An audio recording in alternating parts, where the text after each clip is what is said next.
like Bill said, my name's Brian. That's what I go by. You don't have to call me lieutenant or anything like that. He kind of already went over some of that stuff. The PowerPoint that I have today was one I put together before we did a standardized field sobriety test refresher for all of our deputies at our office last week. So I thought rather than redoing it and tailoring it just to this, I'd go through and hit some of kind of the good parts on that. Like you said, I'm very experienced in OWI investigations. That's kind of one of the things that when I started working for Dodge County that I took on as something that I found that I did well. Maybe not the best person at it, but that was what I did the best. And I kind of had a knack for it. I seem to fall into them. You come across a disabled vehicle on the side of the road, it ends up being an impaired driver, and things like that always happen to me, and nothing was ever simple. So I just ended up having a knack for it. I ended up being, I guess, successful at it. I made a lot of arrests, most of which I think were pretty good. But that eventually led to me becoming an instructor in standardized field sobriety testing. I said, hey, I'm good at this. Let me get into something that'll help me get better at it and maybe get some other people better at it, teach them some things that they know. And teaching, like Bill, I'm sure probably knows, there's things you learn. Just because you're an instructor doesn't mean you know everything. There's things that you learn from other people too that they experience that they can share. So happened last week too. There's things we talked about that people had encountered that I never had. So I don't like doing the big resume thing because I think it makes you look like this is who I am. I'm completely opposite of that. I don't ever like putting myself on a pedestal at all. But that's a little bit about me, what I do. I'm now primarily an office guy. You put on bars on your collar and then you get stuck in an office for 8, 9, 10, 12 hours a day, which I don't like, especially when the weather's like this. I like being out and about and talking to people. I hate sitting in the office staring at my computer screen doing scheduling and all the other junk that comes with it. But I still go out. I do patrol work. Last night I went out on the road for about half my shift. I got sick of sitting in there. So I'm going to go out and back up the guys. Went out and made a couple traffic stops. And I think it's important if I'm going to teach this stuff to people that I at least still make a couple of arrests a year to stay fresh and go, yeah, I did this last week and I know what it's about. So actually I had another interesting case last week too of a guy in the town of Kleiman driving the wrong way on a divided highway, both directions. He went all the way to Watertown, then came back the wrong side both times.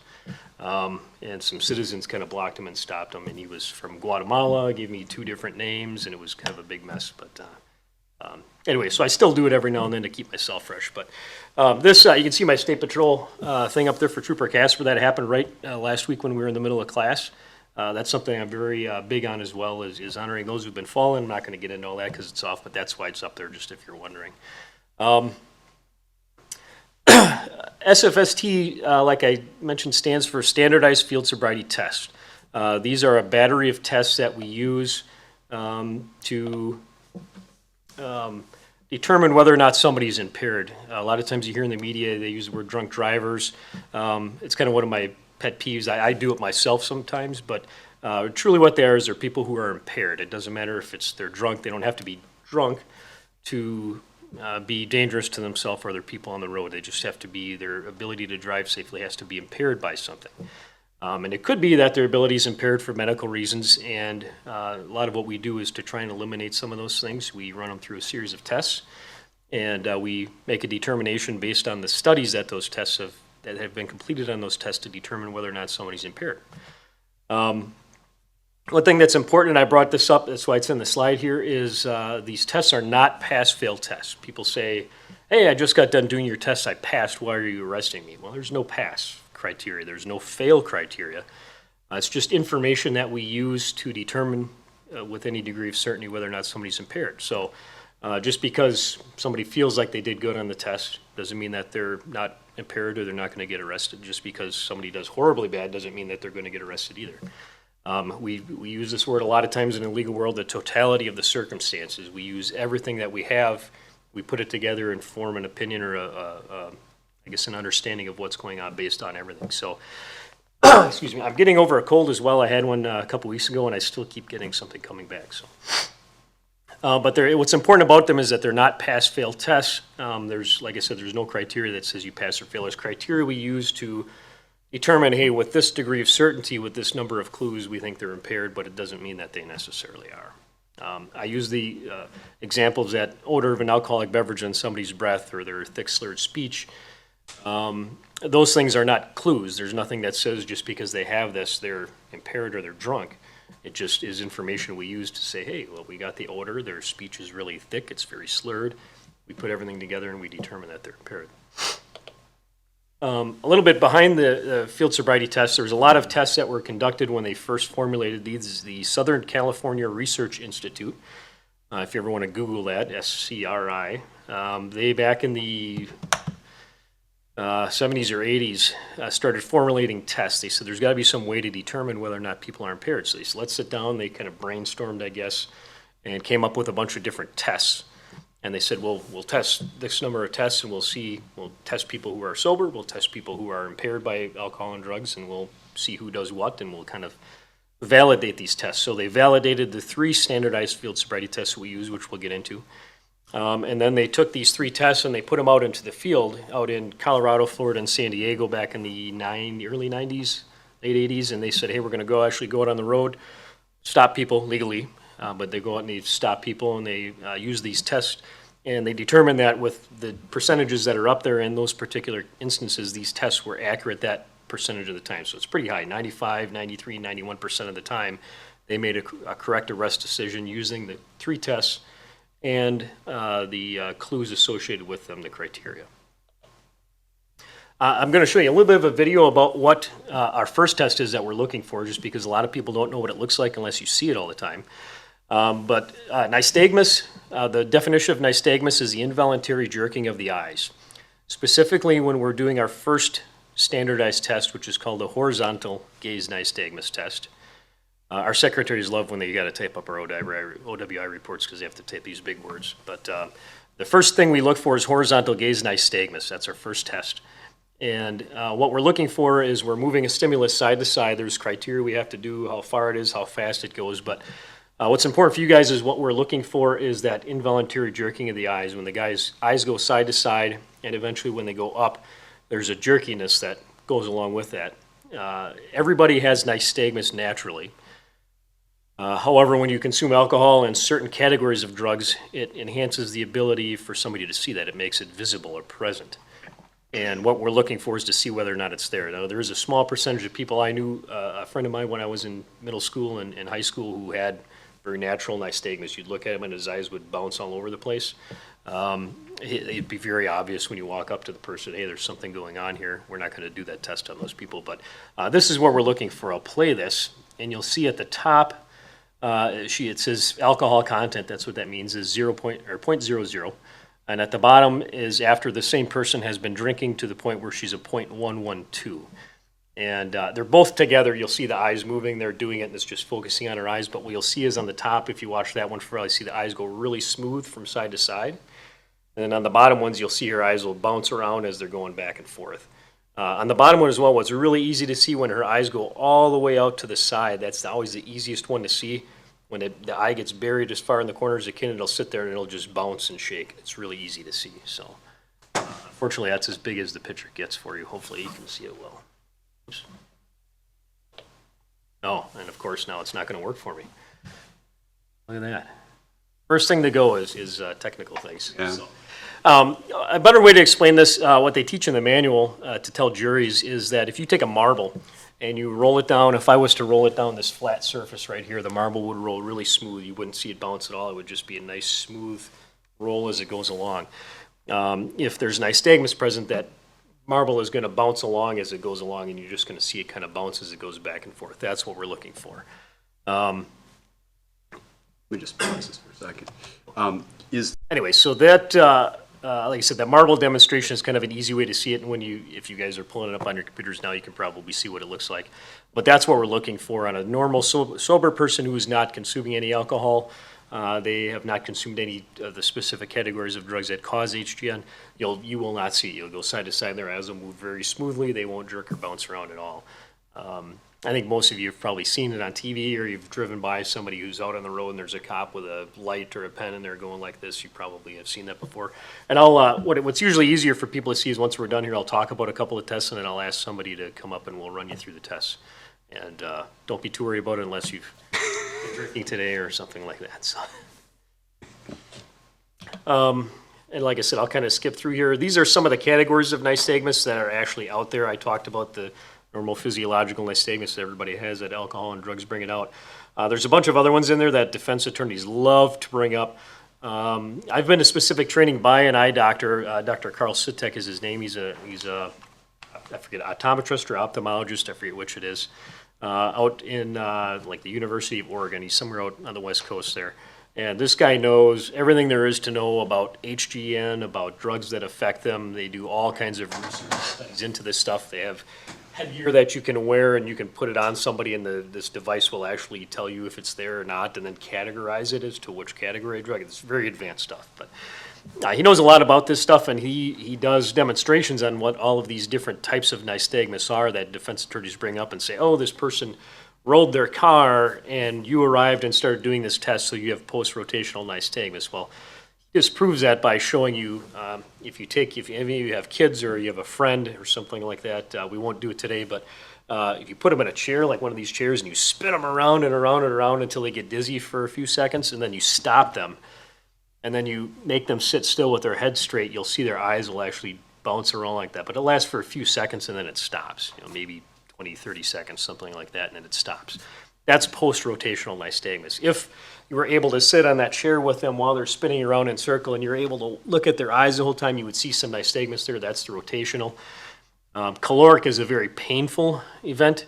A lot of times this comes up in court because they'll say, oh, it was really cold that night. They rolled their car. They were in the ditch. There was a pile of snow there. The heater was on in the car. And so you get cold in one ear and hot in the other ear. And that's why you saw the nystagmus in their eyes. And that's totally bogus. You have to put hot water in one ear and cold water in the other ear. And then you sit there, and then it causes a very intense, painful headache.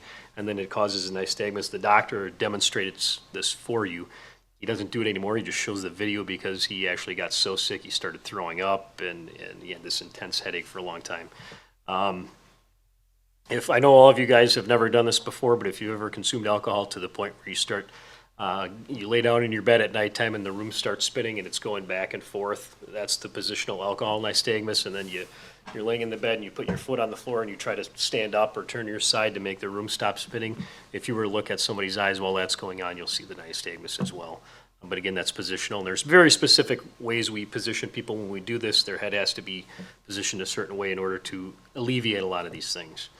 Then there's optokinetic, which has to do with things that are spinning and somebody who's looking at something that's spinning.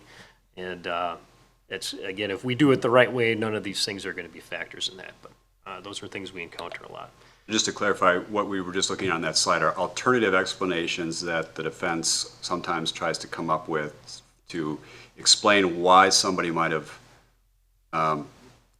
presented some clues on the HGN test, but alternative explanations to having consumed alcohol. So in other words, they want the jury to take the inference that, well, alcohol is one explanation, but there are all these other plausible explanations as to why the officer saw some clues when he was doing the HGN test on my client, basically. Exactly. Okay. They try to basically take away the validation of us doing the test, the clues that we assess on it to use as evidence. They're trying to eliminate that by saying, oh, it was because it was cold outside and their car was on its side and it was cold and there was hot air and that's why you saw it. It was not because of alcohol. Not because he was 0.27 or whatever. Exactly. Okay.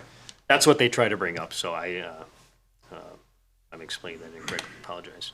The three clues we look for, there's things we look for in addition to the actual clues that we assess to this test, but we look for resting nystagmus. Like I told you, some people have it naturally. If we see that resting nystagmus, it could indicate a very high, very, very high dose of a particular drug for that person, or it could indicate that they just have a physiological nystagmus that's visible. We also check to make sure that our pupils are equal sizes. Does anybody know what it means if your pupils potentially could mean if your pupils are different sizes? Generally a head injury? Health Services building over here, yeah. It's over there, but yeah, it could mean a head injury. Doesn't always. I've seen people who have different sized pupils. They're about a millimeter, 1 to 2 millimeters difference. And you'll ask them, hey, have you had a head injury recently? Any, strokes, anything going on with your head or brain? And they'll say, no, I've never had anything. Have you ever been diagnosed with anything? They say no. Completely unexplained why it happens, other than for whatever reason they have two different sized pupils. And I'll usually say, hey, you should go see your doctor. and follow up with them. But that's what that could indicate. And then we also track for equal tracking when we're doing it to make sure their eyes track equally. These are all things we do before we actually start looking for clues that we can assess to the test to eliminate, again, some of the potential things that might come up, that it's a medical problem or that there's some other natural thing going on other than alcohol or drugs. So then we look into the three different things like I talked about. We call it lack of smooth pursuit. That's the eyes going very smoothly from side to side.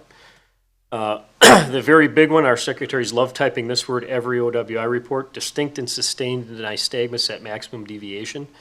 When we actually get out, we start doing these tests with some of you guys here. When I go out there, we hold it out for 4 seconds, and we have to hold it there for at least that long, because most people have a nystagmus that shows up. It'll go all the way out to maximum deviation. Their eye will bounce 1 or 2 times, and then it'll stop. So we have to hold it there for 4 seconds, and if it continues, then we know that there's something on board. And then we have an onset prior to 45-degree mark. Once we move it out, if we, at any time prior to 45 degrees, we see the eyes start to bounce, then we can assess that clue. So we end up getting a total of 6 clues possible. And I'll get into some of the criteria on that, what that means. And then we also check for vertical nystagmus. We move it up. We see if their eyes bounce when the stimulus goes up. And if it does, that means that that person is on a high dose of that particular drug or alcohol, whatever it is that they're using. Okay, our next test is a walk and turn. So we have, like I said, 3 tests. I probably failed to mention them all. We have a horizontal gaze nystagmus test, and we have a walk and turn test, and then a one-leg stand test. Those are our 3 tests that are standardized, systematic. Those are the tests we should always do if at all possible. There are additional tests out there that are not necessarily validated that we can use. Some people use like an alphabet test, counting backwards, finger to nose, which is validated but not for SFST yet. There's a lot of other things people use. I'm trying to think. Is it the Department of Justice that essentially puts out the edict that these are our 3 standardized tests for law enforcement officers in Wisconsin? Or? NHTSA does it. It's the National Highway Traffic Safety Administration. They are the ones that certify these. I shouldn't say certify them. They are the ones that say these are what we're going to teach law enforcement officers and attorneys or whoever are going to go through this course as far as our tests. And they do it based upon the Southern California Research Institute, or if somebody else would come forward and say, hey, we have these tests we think you should use. They're very good. They're very accurate. You should start using this. So they go through it all and they kind of certify and say, hey, this is what we're going to put into our curriculum and start teaching this to people. So the Department of Justice certifies us to teach this to people, but it all comes from NHTSA, which is a federal program. So those are our 3 main tests. We just did the HGN test, which, like Bill said, is probably one of our most accurate tests. You can't fool it, you can't fake it, you can't make your eyes stop bouncing. It's just not possible. You cannot do the test and prevent a law enforcement officer from seeing it, but refusing to do tests has other sanctions as well, and basically would be like saying that they didn't do well in the test. Be able to count the clues. You can assess that if somebody is not doing it or refusing to do it. It shows a consciousness of guilt and that they know you're going to see it. So you can't fool it.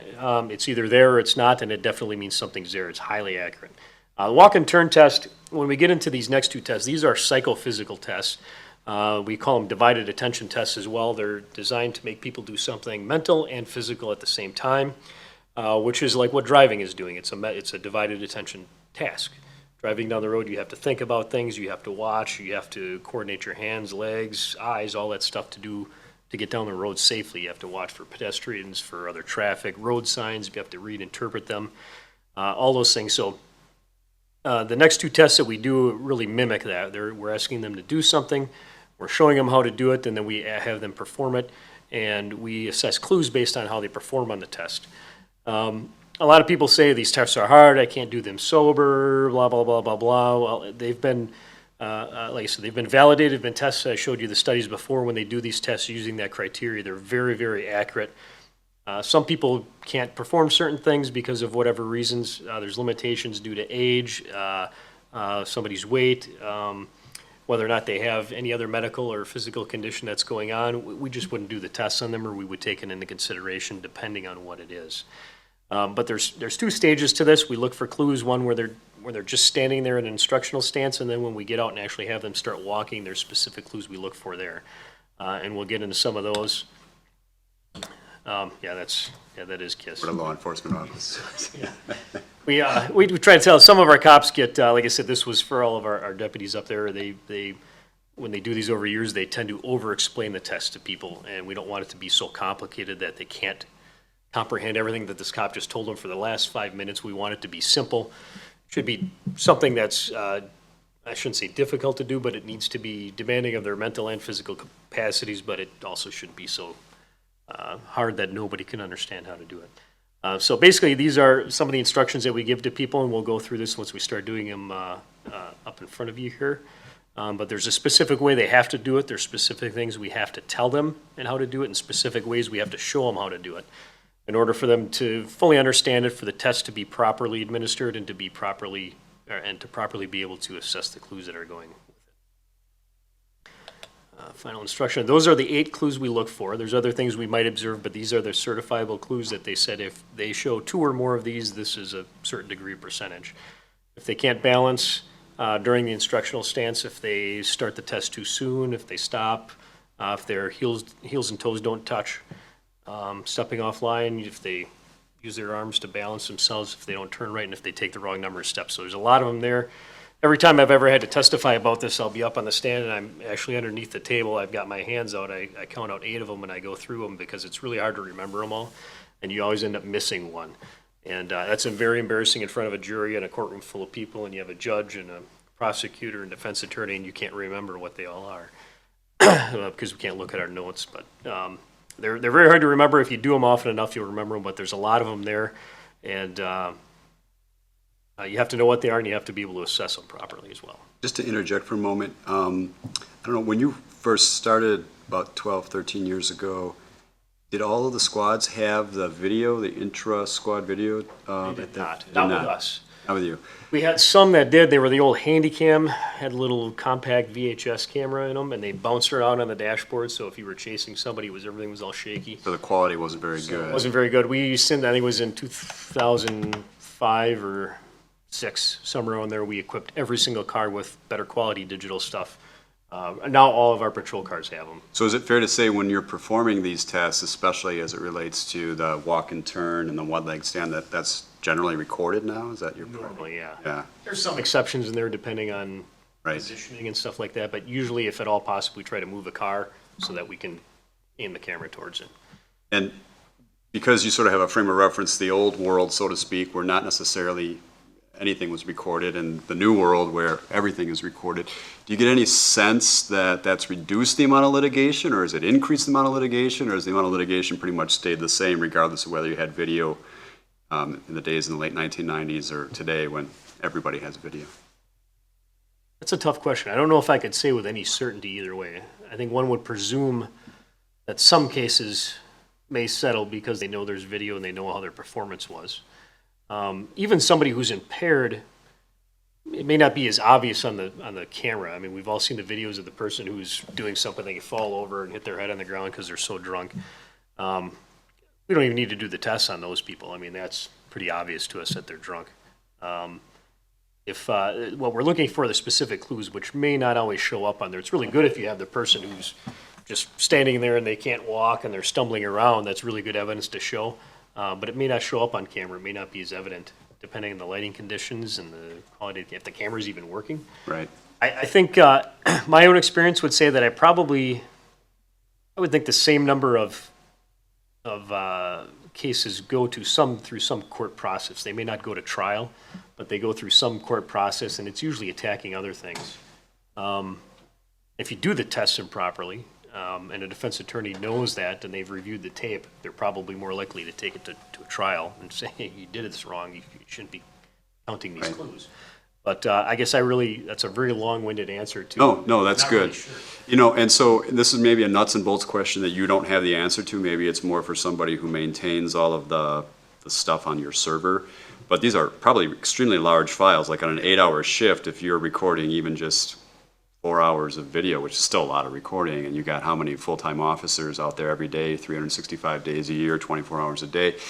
In terms of, what paralegals need to know working in a law office, in terms of preserving evidence, you guys, and I think all departments have to, purge their server every so often because you just run into terabytes of data. And so it's important to know that, hey, if this case is going to go to a litigation phase, whether it's a motion hearing to try to throw out the evidence or a jury trial or both, you need to take some steps pretty early on, especially on the defense side, to ensure that evidence is preserved for the sake of posterity. Do you guys purge like every 90 days, 120 days, or? Well, that's a good question. We don't necessarily purge everything. Our three shift lieutenants, myself included, we go through our own shifts videos. So I go in, I log into our system that maintains all our videos. And usually every couple of months, we make copies of everything, we send it out to the deputies, and we make them do it because we'd have to pay somebody full-time all day long to sit down and look at every case to see what is settled, what hasn't. So we make them do that, and then they send it back to me, and I go through and delete the ones that they say, yeah, these are older than 6 months old, it's been closed. But it's every 2-3 months, our evidence custodian comes to us and says, hey, we're almost out of space, you guys got to start deleting some videos.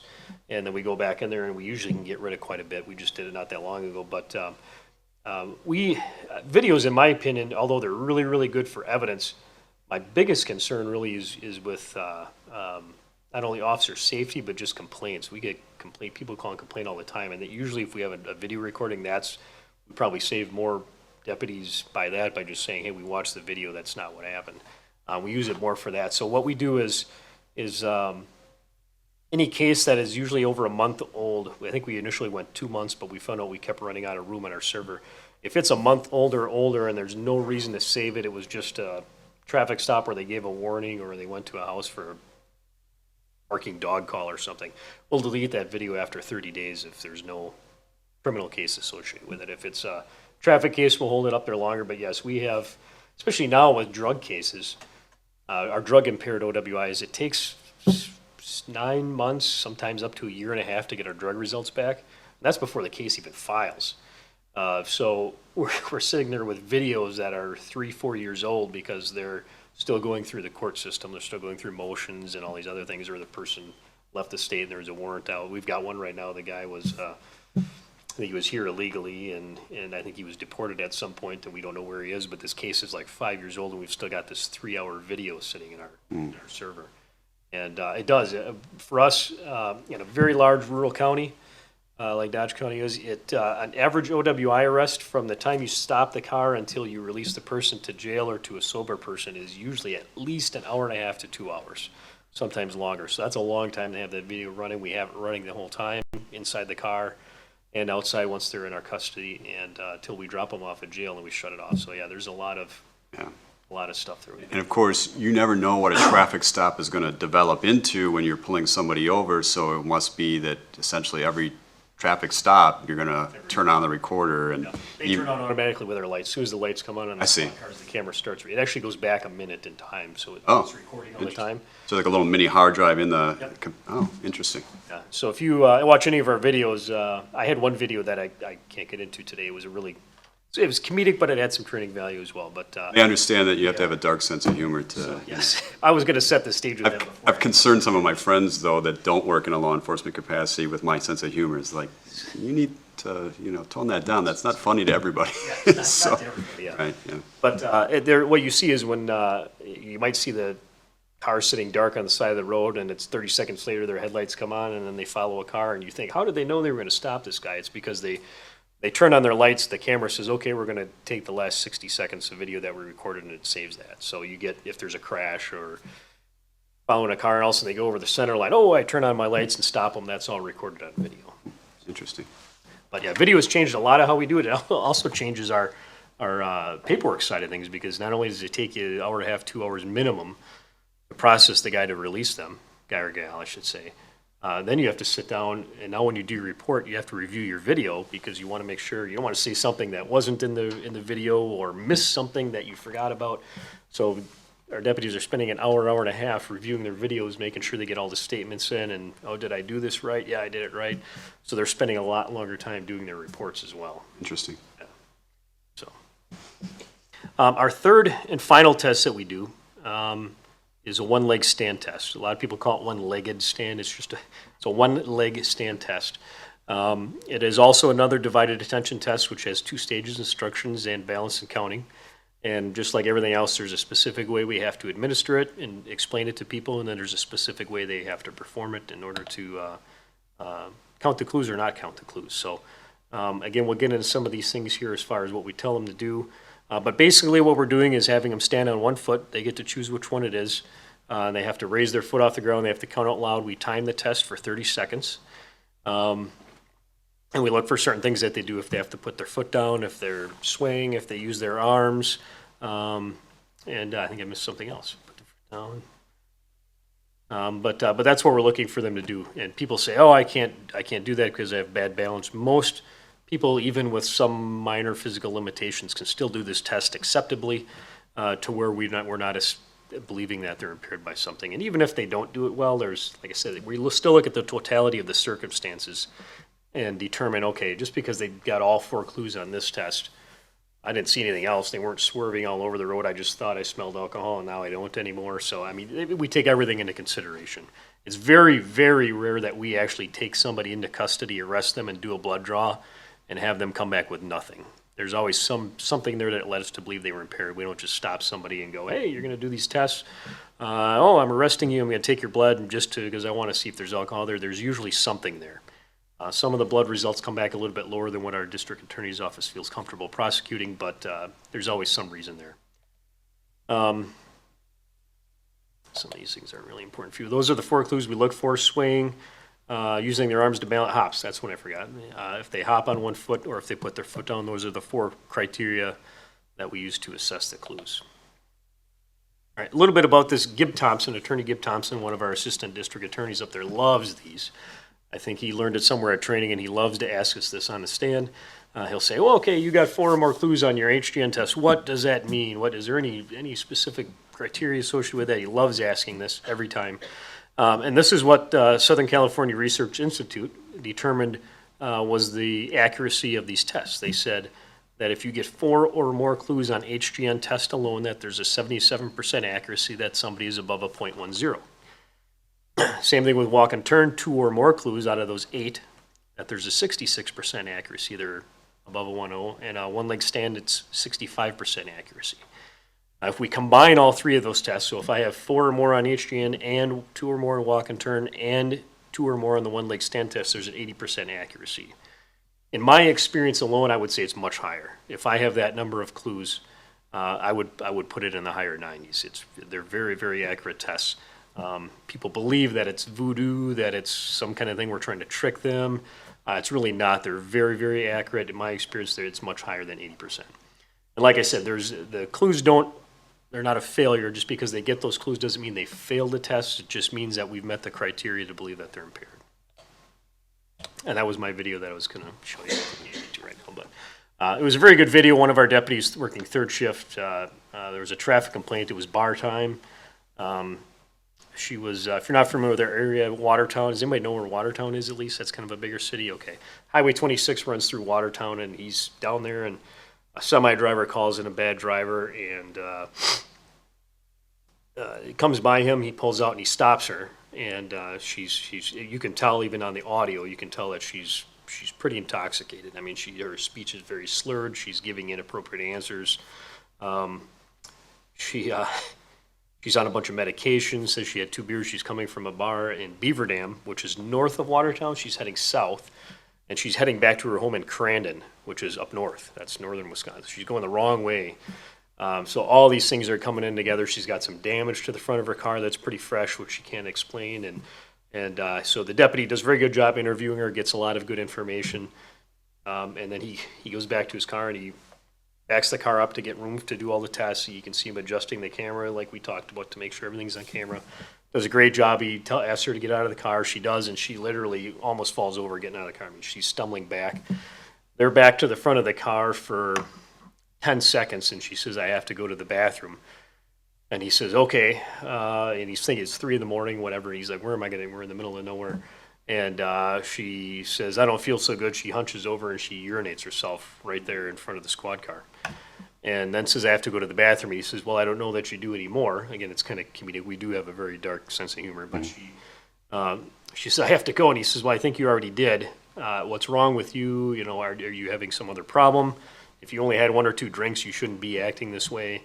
So then she says, well, I think I'm going to get sick, and she proceeds to vomit all over the side of the road. So the deputy's holding out. He's a really big guy. I don't know if you remember Randy Kramer. Oh, sure, yeah. He's like Paul Bunyan. I mean, he's just huge, big guy.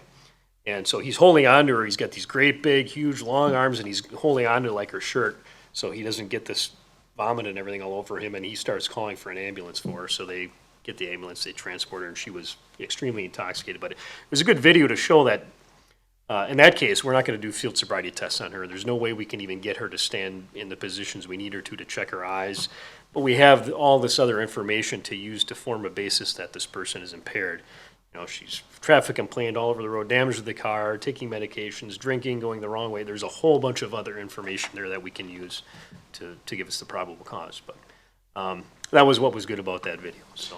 One thing you had mentioned, I think in a couple of scenarios that you gave to us, it seems like there are a lot of additional eyes and ears now that are sort of acting as deputies, truck drivers, other citizens, because everybody has a cell phone now, of course. Are you finding, you know, comparing today, 2015, to when you first started 12, 13 years ago, that that's something that's happened a lot? It's huge. We get dozens of traffic complaints a day, even a shift. Usually most of them are on our freeways, 151 and 41, that's where we get most of them. That's where the most traffic volumes are, but it's unreal. And sometimes we have deputies in a position and to stop the car, sometimes we don't. But yeah, we get a lot of complaints. Yeah. Some of them are impaired drivers, some of them are just, I want to report this car that's speeding or whatever, but we get a lot of calls about cars all over the road, that they're doing this or that. They're on their cell phone and they're weaving all over the place. I can see them texting while they're driving. We get a lot of calls about that stuff.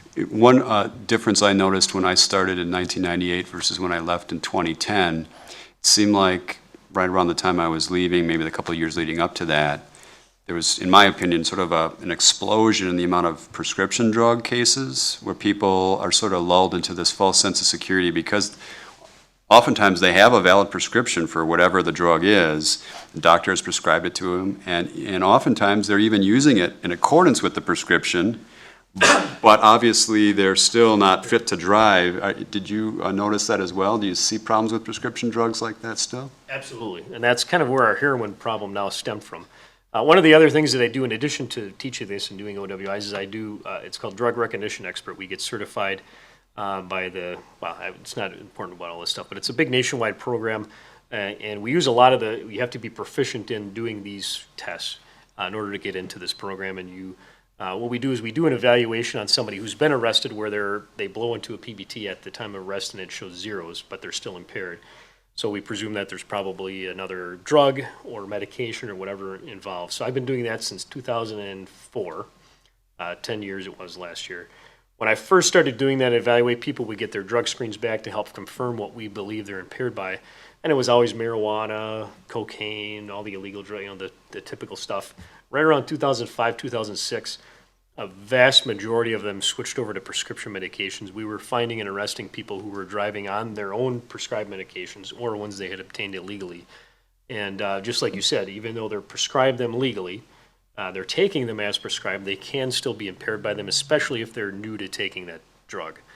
I use an example often. I had back problems for years when I was in the military. I injured my discs in my lower back, and it would flare up at times. It would get really bad, and other times it wasn't so bad. But I would go to the doctor. They would very readily prescribe me pain medication, and which was bad. And I didn't like taking that stuff because I couldn't work or anything. But I would go in, and they would usually give me hydrocodone, which is a narcotic drug, similar to heroin, not as bad. But they would give me that. And if I took the one tablet every 4 to 6 hours like I was prescribed, I was a puddle on the floor.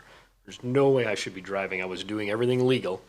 But if I was to drive a car, there's no way I could safely drive a car. I'd be falling asleep. Your reactions are slow. It's just very hard to do anything. So taking them even as prescribed can be impairment causing. And people, like you said, they get hung up by it because they think, well, hey, a doctor gave this to me and they told me I need to take this so I can feel better or perform my daily routine better. There's no way you can arrest me for this.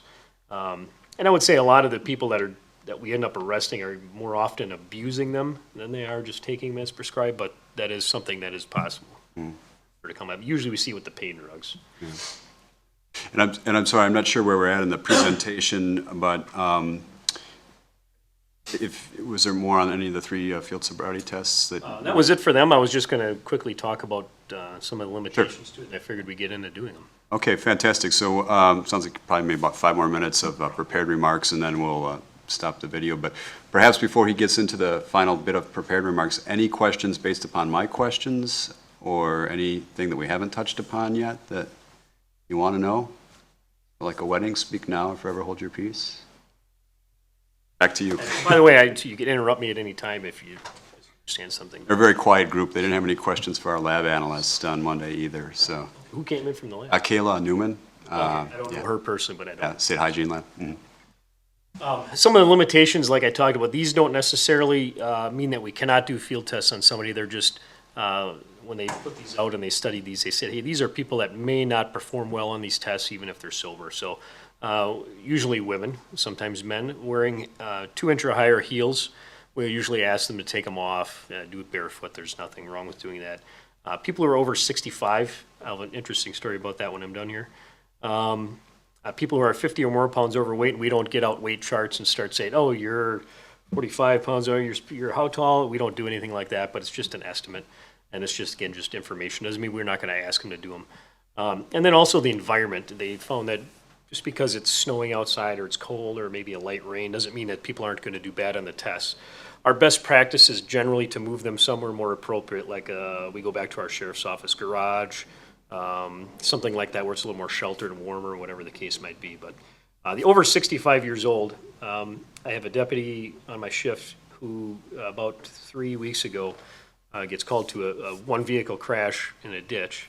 The roads are fine, there's no snowy roads, and he goes over there and he comes across an 83-year-old grandmother who had crashed her car in a ditch trying to turn around, and she was intoxicated. She was very intoxicated.